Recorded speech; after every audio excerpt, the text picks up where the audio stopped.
Why are taxes going up, but services are running thin or getting trimmed back every time that the city budget is shared? A Baltimore Sun editorial from a few years ago put it plainly: it should come as no surprise that Baltimore City's long-term fiscal prospects are bad. The population has dropped by more than a third since its peak. Poverty and unemployment are high, and the signs of disinvestment are everywhere. Meanwhile, the way the city provides government services remains effectively unchanged, and the cost of everything from police to code enforcement grows every year.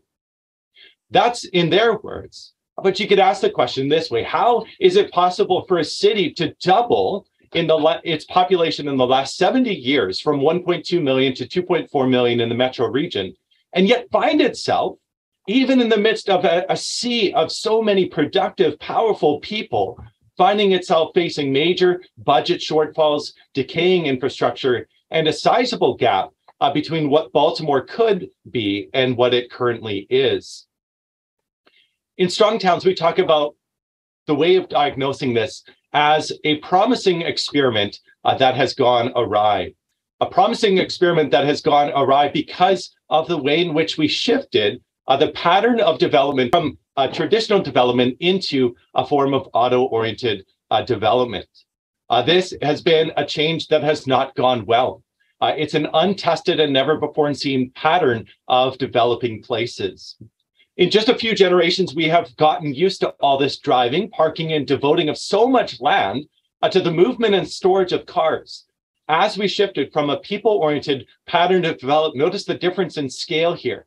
The size, the speed, the scale of a person being the determinative decision-making factor as to how large a place should be, how much land that we devote to various uses, the ways in which we connect communities, what it means to link core places that people need to go to with core places where people live. And we changed that when we introduced the size, we introduced a planning model based on the size, the speed, the scale, and the distance of the automobile. In Strong Towns language, we call this the auto-oriented development pattern. As a consequence, the distance between places of work and schools and shops, cultural centers, churches, arts places, museums, even all of these things grew. Even if you walk down a street, you'll notice quite quickly whether something is an auto-oriented or people-oriented place based on the size of the signs. Our signs have become so huge, they've become bloated because they are intended to be seen at a speed of 50 miles an hour rather than at a walking speed of 3 to 5 miles per hour. Along with this, street widths grew. They became more bloated and increasingly inaccessible except for those that are in vehicles. And the question is this just the natural way that all things were intended to go? Or has this, as Strong Towns is making clear, an experiment that has gone horribly awry? This auto-oriented development pattern is distinctly different from the age-old practice of city building. And we should be clear, it is new and untested. In thousands of years in human civilization, we have not built cities and communities, even towns or villages in this way, devoting so much additional land to the housing of so few people.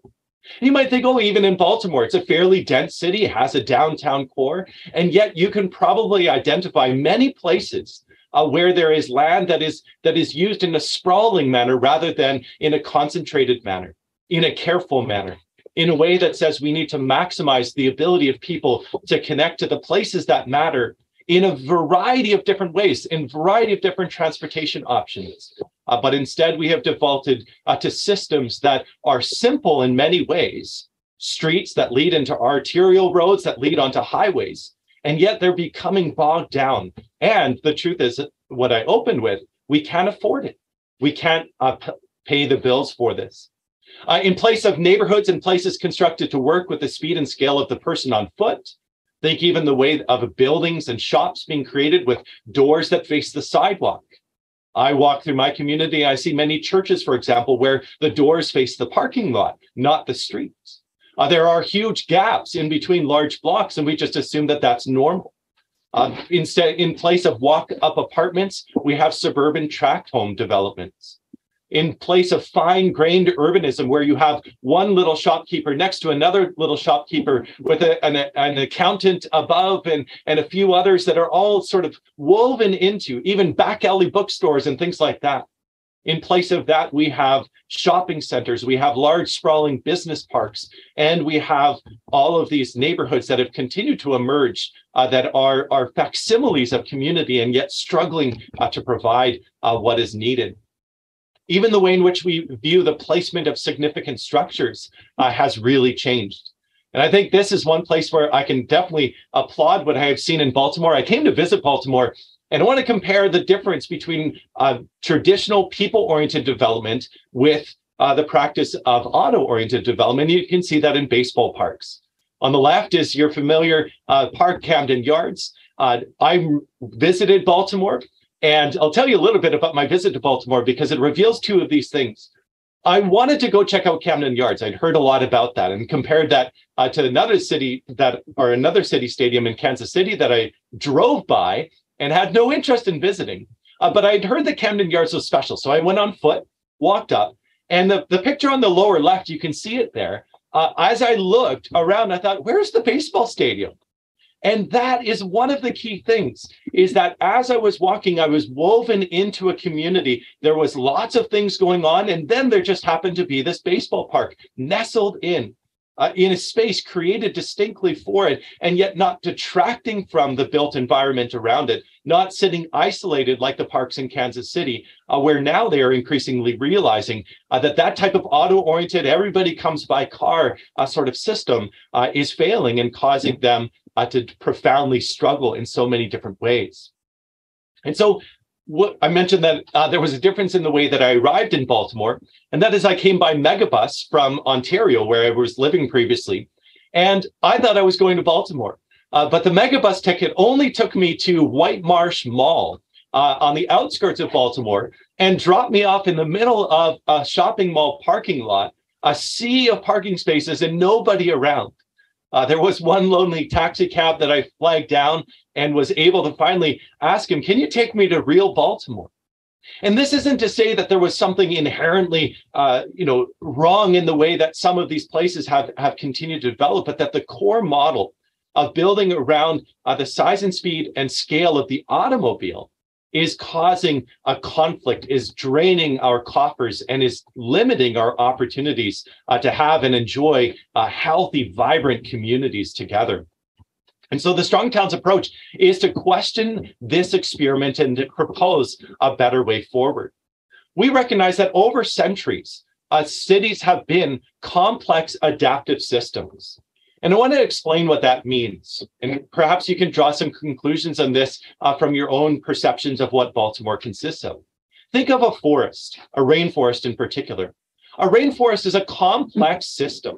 There's all sorts of different life forms. There's many different types of organic structures that need other things to be there. Moss doesn't grow without the shade provided by the trees. The ferns don't grow unless they're surrounded by enough moisture that is retained by the moss. And we see all of these overlapping systems that fuel each other, help each other, and build each other up.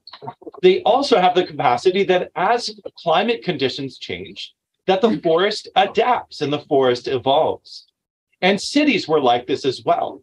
Cities took on this character, towns took on this character of being complex adaptive systems, where you would begin to see these virtuous cycles of the introduction of a baker resulting in the introduction of a small market, and the small market providing opportunity for local goods craftsmen to be able to sell what they're making. And because of that additional prosperity, a few of them could band together and fuel and support a young artist that was just starting up. And the next thing you know is your community became a place for pilgrimages, or your community became a place known for something. And that complex adaptive system is something that is much like an organic environment, that it needs to be nurtured, it needs to be carefully interfered with, it needs to be adapted as we go along. In contrast, the suburban experiment takes a very different approach. And that approach is what we would say is complicated, but not adaptive. This is a Rube Goldberg machine, and it is a remarkably complicated system. One thing moves and hits a pulley and knocks over another thing, and that gets punched by the punching box or the punching glove. And next thing you know, you get the outcome. But if I were to remove even just one component of that system, the whole thing breaks down. And this is what we are observing with the suburban development pattern. You can think of it also in the context of agriculture. On the left is a complex natural ecosystem. On the right is a complicated field, as in it takes a lot of skill and ability to grow a fine field of corn. And yet, if you adapt or if you change just some simple components, don't fertilize at the key moment, or you fail to add the provided water at just the right moment, you won't get a crop. Whereas if you didn't have those things, if you weren't providing those inputs in a forest setting, in a complex setting, other things would begin to emerge. If a fire were to hit the cornfield, there would be no more corn in the following years. If a fire hits the forest, certain trees would flourish, while others would certainly fall back. The understory would be cleared out, and a new generation of opportunity of growth would occur.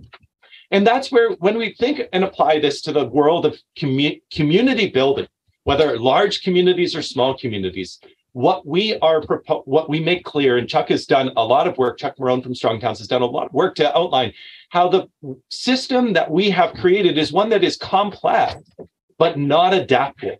We have allowed so many of our cities to be, well, in a lot of ways, destroyed or limited in their ability to create opportunity. We do this with restrictive zoning practices that limit the types of new homes that can be constructed in neighborhoods, where we say you can do just this little bit, you can introduce one little change, but there is no sense of adapting to changing inputs as we go along. And notice even the diversity and the differences in the older forms of communities as they existed.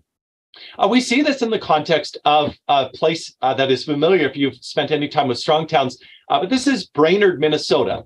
But I live in a community called Ladner, British Columbia, and this could actually be, it looks really similar to the picture of how my community began. It was a bunch of people taking a little bit of money and investing in building up a storefront. What previously was a collection of tents and other small structures or people living in a wagon, they said, I think we're going to stay here for a while. And they began to build small structures.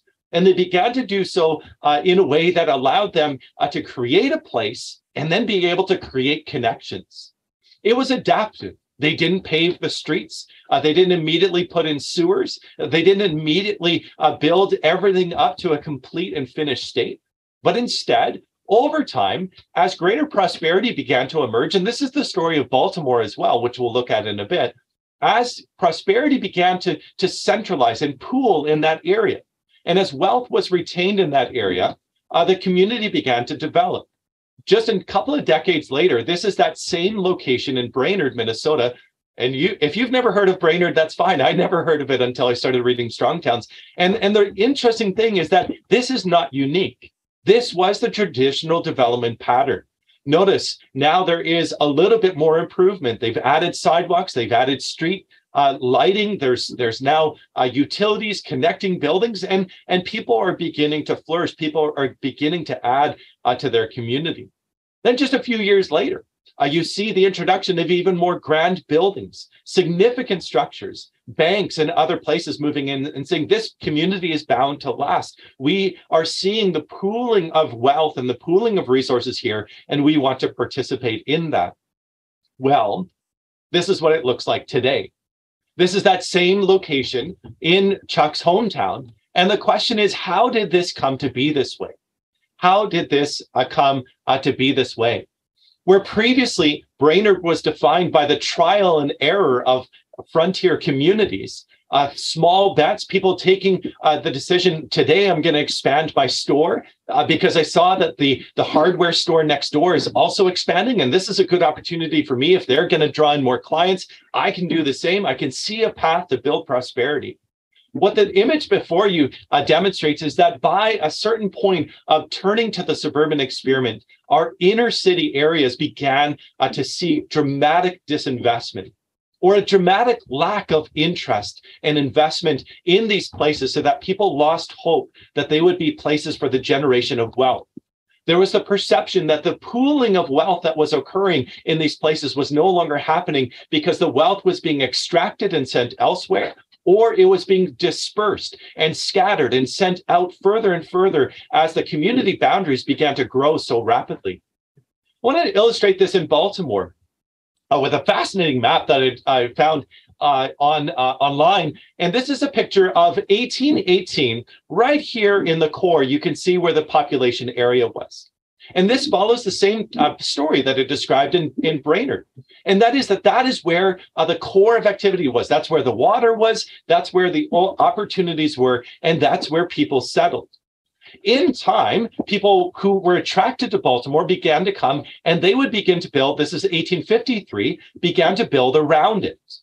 And as they did so, there were greater opportunities for them at those outlying areas, but the core wealth was being generated in the middle, in the interior, at the heart of the city.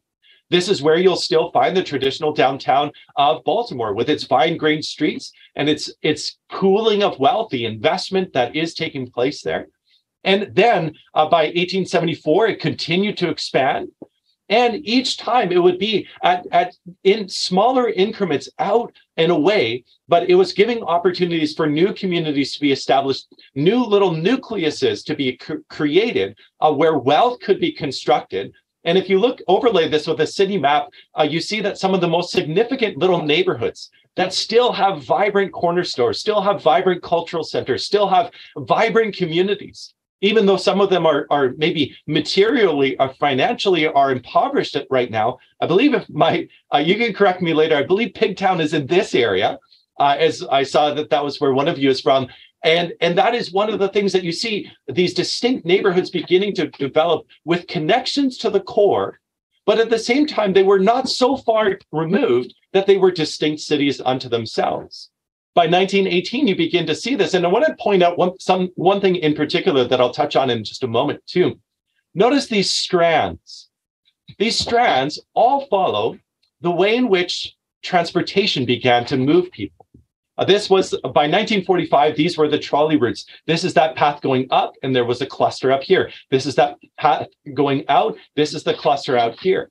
And we began to see that as the trolleys and streetcars, first they were horse-drawn, then they were automated, or not automated, but electrified or given gas engines. And as a result, people began to be able to use that as a way of connecting their place, maybe out here, with other places like the downtown and networks across the city. This was and is a great demonstration of what the traditional development pattern looked like. But then things began to change. And I didn't find the maps for Baltimore to do this. So I'm going to use a parallel example in Fresno, California.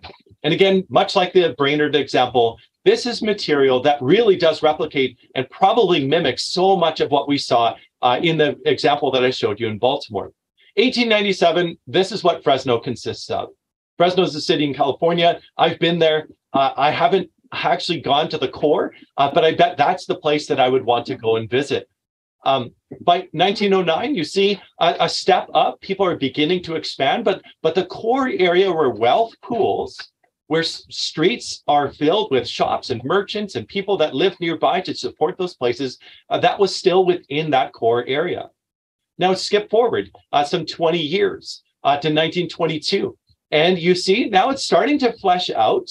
1922 would have involved more transportation options, but notice it's still quite constrained. We're going to come up to 1934.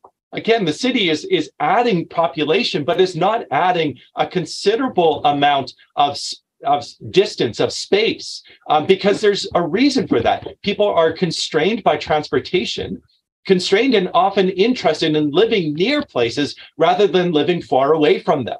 You can see why that's obvious. You want to live near your workplace. You want to live near your school. You want to live near the place where you shop, or the place where you go to church, or the place where you find people with common interests. Now, this is the same point as the one that I showed you on the trolley map of 1946. Fresno is still in this state. It's slowly adding incrementally on the outskirts and thickening within. That's a word that you can use to describe the images that I showed you in Brainerd. communities thickening, hardening, becoming more substantial as more wealth is invested in there. And as people realize this is a going place. And Baltimore follows that pattern extensively. Then we move to 1958.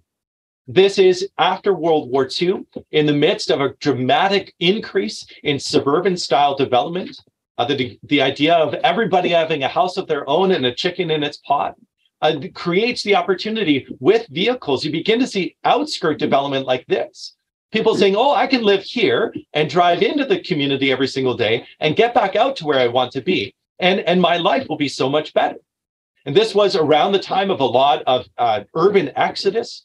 People saying, I don't have to live in more crowded areas or more densified areas. I'm going to live way out, but then just make my drive in. By 1970, you see that Fresno is beginning to take the form of most major American cities as they developed. And Baltimore is no different, especially when you include the greater Baltimore region. 1983, huge introduction of more population, but not significantly more, but consuming so much more space, so much more land, and critically, requiring so much more infrastructure for roads, for sewers, for fire coverage, for police coverage. Just think if you were a taxi driver, just a few decades prior, you would have a decent area with a fairly concentrated population to serve. By 1983, or by 1995, or by 2010, you would be doing a much more sprawling route in order to serve customers across the entire city. I think of that with the transit map that I showed. Which of the two is easier to serve? One that has extensive communities all around it, and yet they're very thin communities. They have very few people that live in them. Most people are assuming that the automobile is the primary way that they will get around. These communities are going to be extremely difficult to move into alternative transportation choices. Cycling is going to be difficult. Walking is going to be near impossible if you live here and want to go here for any reason. And so as a consequence, we see the way that the suburban pattern built in the assumption of auto-oriented development. And this began to affect so many things. This is a map of today, what Baltimore's population density is. And one of the concerning things is that the population density in Baltimore is declining. But part of that decline is happening as communities outside of it are drawing more and more people away. And yet one of the hallmarks of many of these communities around is that they are defined by the patterns of suburban sprawl, the patterns of building communities with wide sweeping boulevards, of so-called parkways that provide no place for a picnic, of boulevards that provide no place for a walk. But become more and more inhospitable to anyone who's not on foot. Anyone who's not in a vehicle. One of the challenges as well, and this is a whole other talk on its own, but I want to touch on this briefly with you, is that we live right now with the illusion of wealth, but that illusion is quickly hitting its end. Here we have a description of what it looks like when a project is built. And in the outskirts of communities, what will happen often is that a developer will come along and say, we will provide all of the infrastructure, just let us build the housing here. And so they take a green field, they stick in pipes, stick in roads, they do all of those things. And they said, the city in turn says, oh, now we have a little bit of extra tax revenue coming in. In an ideal world, what they would be doing, because they know they will soon have to replace the roads and the pipes, is they will be taking a portion of the new taxes each year and putting that money away. But the problem is that our cities began spending that money as soon as it arrived. They began spending that money to pay for prior reconstruction and repair and maintenance projects, so that when the 25-year cycle for replacement came, the recognition was that the city was in a dramatic hole. And so I did a little bit of sleuthing about Baltimore, and I noticed an article on February 9th that said that the Baltimore budget was ugly. But then by November 9th of last year, the response was, no, things are fine. We're going to have a surplus. There was a seeming question then. If we have a system that draws on short-term funds for the construction of new roads and new neighborhoods, what we call the growth Ponzi scheme, then we need to reconsider what it means and what it takes to maintain those systems in the long run. Baltimore faces this, and yet, as this article, a collection of articles makes plain, it can be hard to see this when seemingly reliable sources, something like an annual budget report, obscure the deeper problem. The deeper problem is the long-term liabilities that the communities face. The deeper problem of long-term liabilities and coming debt that needs to be paid is the reason why we can't have nice things. Or, more optimistically, the reason why we need to double down on making very careful investments in productive growth, finding ways to capitalize our communities, to return to a pattern that pools wealth in communities, bit by bit by bit, through tons and tons of small bets, rather than seizing on one large transformative project as a means of doing that. When we talk about the Strong Towns approach, one of the ways that you can think about that is it is an approach that says we must be conscious always of pooling wealth in many hands, because that is the most resilient and remarkably effective way of building long-term sustainability and viability for communities. Baltimore, this is actually from several years ago, has a $1.8 billion liability for infrastructure, and that's on the low end, plus another $3.2 billion in unfunded pension and retiree healthcare liabilities. You can't just pass a tax increase on existing properties as they exist and expect to pay that off anytime soon. But there is a way forward through the introduction of very careful and very responsible long-term decision-making. I want to also highlight this. This is two images in Brainerd, Minnesota. Again, these are places where we want to talk just briefly before I go into the question of what is productive growth, about the ways in which our short-term decisions can have long-term implications. Chuck did this work to analyze two properties that are on the same street in Brainerd, Minnesota, and they're both, the parcels of land are the same size. The one on the left is a blighted block, considered blighted. A couple of the shops aren't leased at the moment. They're struggling. They're small. They're not even ideal for lots of different people. They would drive right past it. It's on a road that is fairly high speeds and not exactly a lovable place. On the right is what was new for a moment. They took down a whole block of buildings, what they called blighted buildings. I think they even had some benefit or some boosts or incentives to do that. And in turn, they brought in a drive-through. The trouble is that when you have analyzed where the wealth is, where is there that pooling of wealth, the properties on the left, a whole collection of properties cumulatively were worth $1.1 million. And so from a tax-based perspective, that's what you can draw upon. And yet the new thing, which required additional investments from the city in order to provide more surface drainage, in order to provide additional access points to the road, which creates in its own way a continuation of the pattern of automobile dependency, only produces $618,500 in wealth, so that it produces far less than the older blighted block to the left. And the question is, how can you improve the Taco John's on the right? Well, it's quite difficult. The building is in the wrong place. It's occupying the center of the lot, so you can't just go and add additional buildings without a considerable redrafting of what the space looks like. Whereas the building that's on the left, you can see that you could just expand one or two or three of them by going vertical. You could introduce do a couple of retrofits. You could make the street a little bit nicer. And next thing you know, that 1.1 million would shoot up to $2 or even $3 million. And it would be many different responsible partners participating in that project. The trouble with the Taco John's and the trouble on Baltimore's outskirts, as well as many other places, is that when you deal with a single owner, especially an out-of-city owner, they will be loath to put in the time, the resources, and the wealth in order to build new prosperity, to bring additional funds into that pool of wealth in that community in order to create opportunity. But when you ask 15 people, if there are 15 owners on a block, you might get one or two that will do it, will be the first to go for it. And then in time, you will see 3 more do it. The Main Street Baltimore work that I was visiting your website, you're doing some remarkable things in this regard. identifying and encouraging and helping even just one property owner begins to set off a chain reaction. The trouble with some of the single-owned properties is that they are happy to wait. They face a situation where if they wait a long, long time, the city will eventually grow tired of the way that things look, and they will say, okay, we're going to do something. We're going to invest public wealth into this area. We're going to make it look a lot better. My community, they've done that. They improve the whole street. But property owners are just sitting on their laurels, waiting for all of the lands around them to grow in value, and then they will sell and cash out.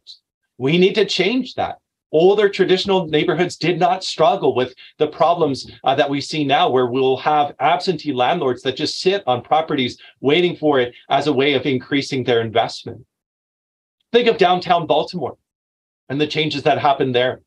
I read with sadness in the Britannica Encyclopedia that Baltimore had a period of urban decay in its downtown core after World War II, which coincides with the exodus to the suburbs, the creation of new neighborhoods that were accessible to the downtown by automobile until traffic happened, but at the same time did not have people residing in those places.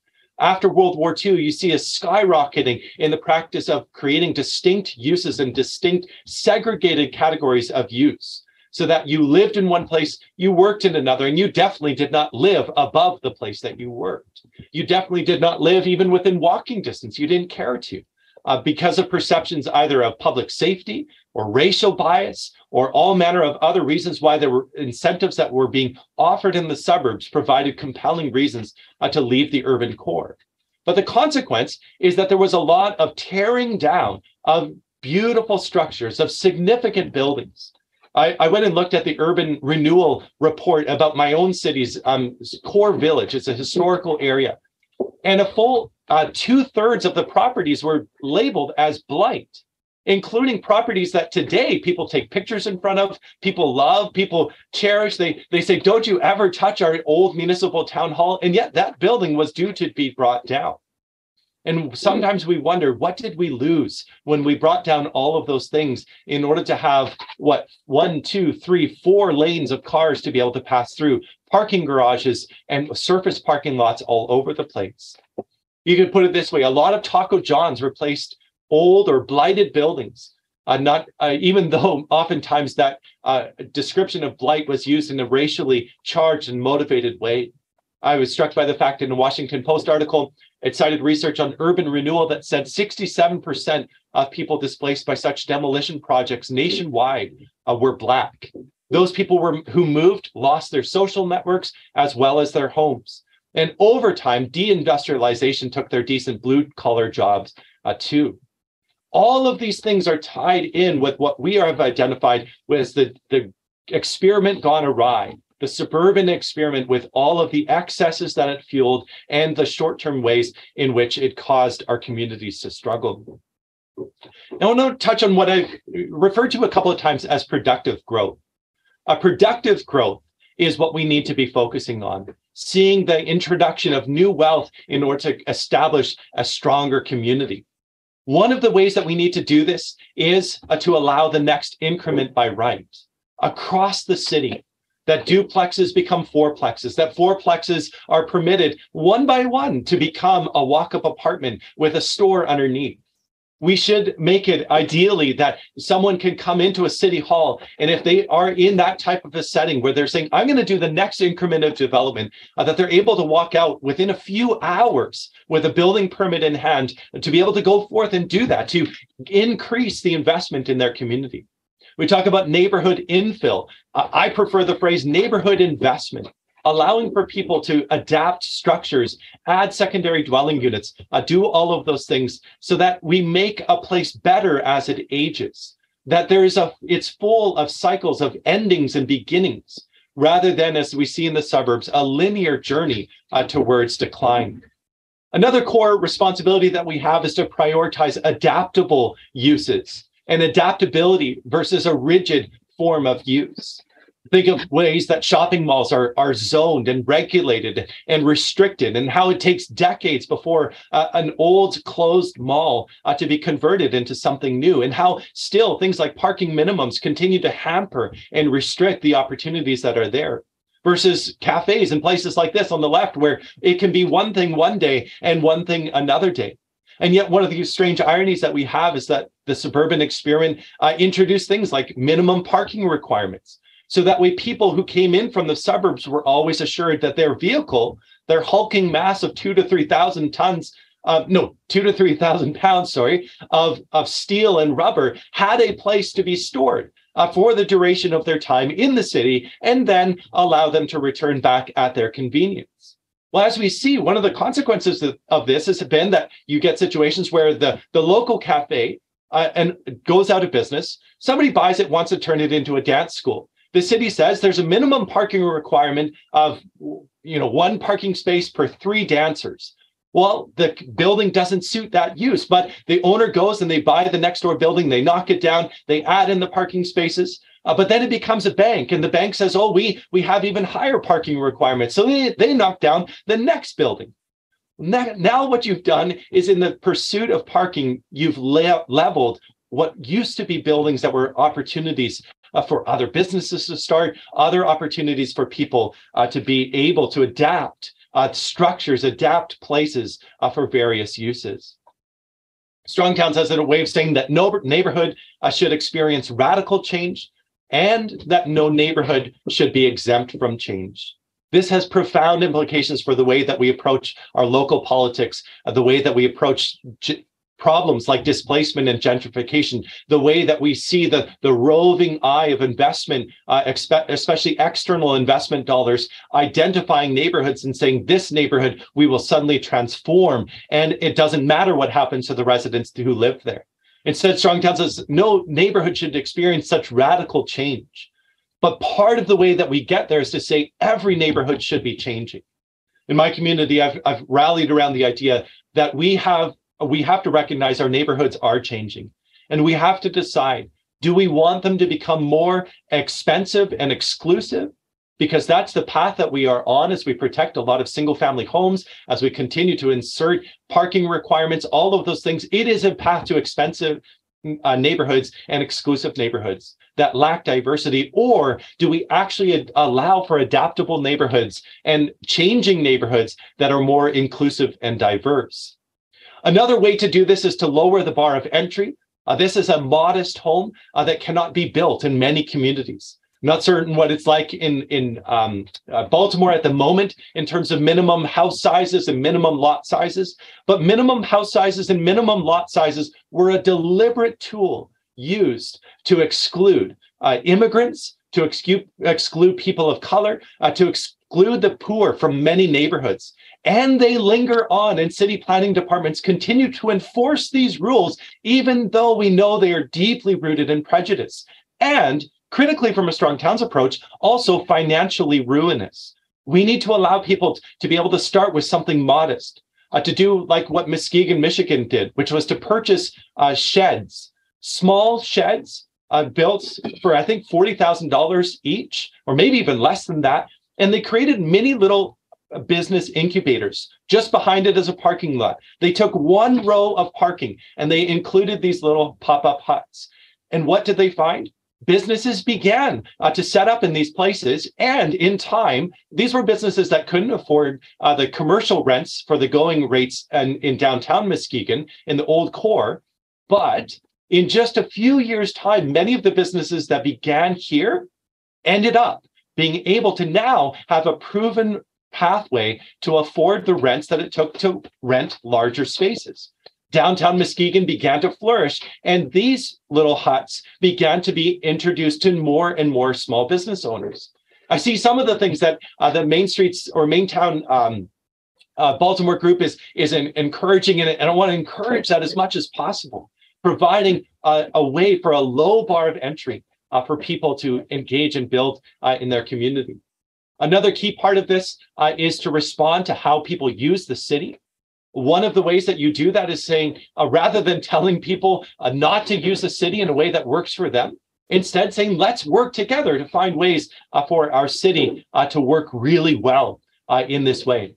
We talk about this in Strong Towns as our public investment process for a strong town. It begins with humbly observing where the community struggles, and then asking the question, what is the smallest thing we can do to address that struggle, then do that thing. Do it right now, and then go back and repeat. When we do this, and when we make this a standard approach to the way that we do it, we know how to make small improvements to make our places more safe, more livable, more inviting. We know that if we introduce extra benches near bus stops, that benefits many people and increases transit ridership. We know that water fountains help those that are homeless, or those that are traveling, or those that are visiting our city, that there's something humane and beautiful in providing water, or a place for people to sit, or a place for people to enjoy the beauty of a well-tended planter, allowing parking space patios, street art, green lighting, those things, not just to look better, but to be able to live better in a place. And so as we close, I want to just touch on the 5 things that we are pressing at, and just to introduce them to you briefly. The first is we know that we must end parking mandates and subsidies.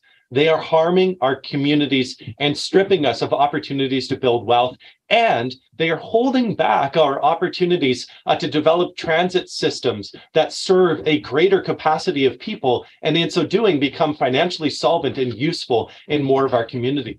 Parking mandates directly attack transit, and they limit so many opportunities for small businesses to get established, for community centers to be able to do their work. So many tragedies have occurred because of the folly of parking mandates. We also are pressing for incremental housing, for the next increment of housing to become the norm, for neighborhoods to gradually thicken over time, for backyards to be suitable places for backyard cottages for people to live in, for rooming houses, all sorts of other tools that we used to see as commonplace in the traditional city and yet have become outlawed because of the suburban experiment and its assumptions. We're also pressing for transparent local accounting, for finding ways to standardize the ways that communities talk about their short-term and their long-term liabilities, as well as the ways in which revenues are assessed. This is the most nerdy one, but I'm glad that we have at least one CPA on the call who can help us with that project. There's also the core work of ending highway expansion, working with other partners and trying to make this happen. We know what the highways have done to our communities, and we know that we cannot spend any more money on highways. It needs to stop. This madness needs to change. And in so doing, we also need to return our focus to the construction of safe and productive streets. A good street, I love this, is more than just a fantastic place to be. It's a vital building block for a strong community. There's a grassroots movement of people who are changing everything about how our streets are built. And I count you among them from what I've begun to see in the work that you're doing in Baltimore. And so you, as well as us, we can use your help as we go along. And so let's build strong towns together. Thank you for taking the time